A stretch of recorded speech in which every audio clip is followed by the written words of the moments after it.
Hello, my name is Stephen Brown. I'm an attorney with Reddy Neumann PC in Houston, Texas.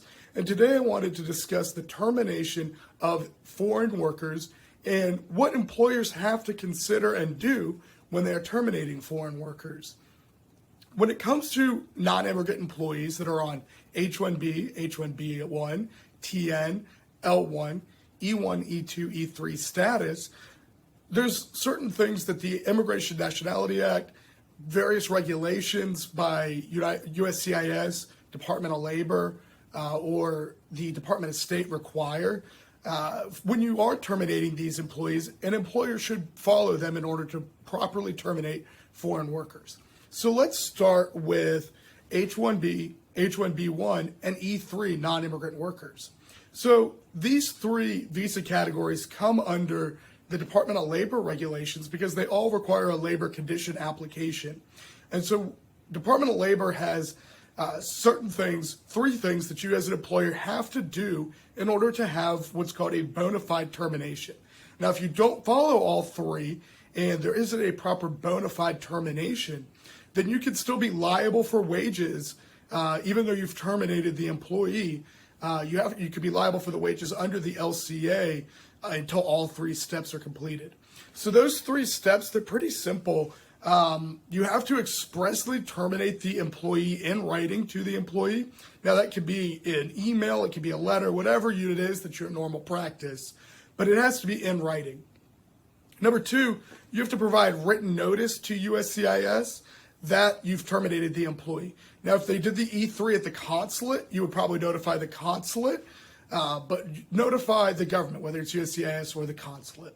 And then three, you have to offer to pay the worker for the reasonable cost of the return transportation back to their home country. Now, you're not required to pay that if they choose to stay in the United States, or if they find another visa classification or they outright refuse it, but you have to make that written offer to pay those return costs home. Also, it's not required, but you may want to consider withdrawing the labor condition application from the Department of Labor flag portal. So all those three things have to be done for a bona fide termination if you are involuntarily terminating the employee, you're firing them. If the employee decides to leave on their own or their visa expires, you don't have to do those three steps.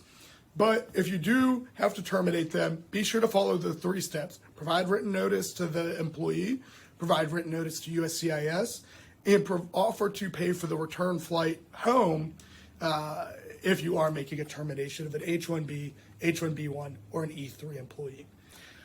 O-1 employees, even though they don't have a labor condition application, they're very similar to the H-1B and the E-3 employees when it comes to termination. USCIS regulations require that to terminate an O-1 employee, the employer must provide the written notice to USCIS that you've terminated the employee, and you must offer, again, to pay for the reasonable costs back to their home country. Here, even though you would not be held liable for LCA wages because there is no LCA, failure to follow those two steps would be in direct contradiction to USCIS regulations. TN and L1 employee, there's not direct requirements that you have to do for TN and L1 employees, whether it's Department of State, USCIS, or Department of Labor, that none of them, they're all silent as to terminating those types of employees. As a best practice, you, again, always should consider written communication to the employee and then consider notifying USCIS of the termination, but you're not required to do so. E1 and E2 employees are similar to the TN and L1. However, it's best practice that you notify the consulate as well that they got their visa stamp from.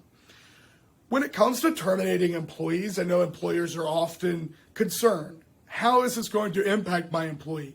And especially when we're talking about foreign employees with visa statuses, employers are even more so concerned. How will this impact them or their future?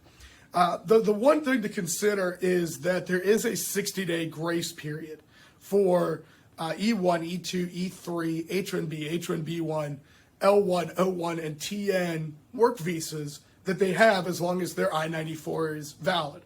So for a hypothetical, if the I-94 is valid until December of this year and I terminate the employee in June, they will have 60 days from that termination in June to either find a new visa classification, find a new employer on the same visa classification, or depart the country if they're unable to do so.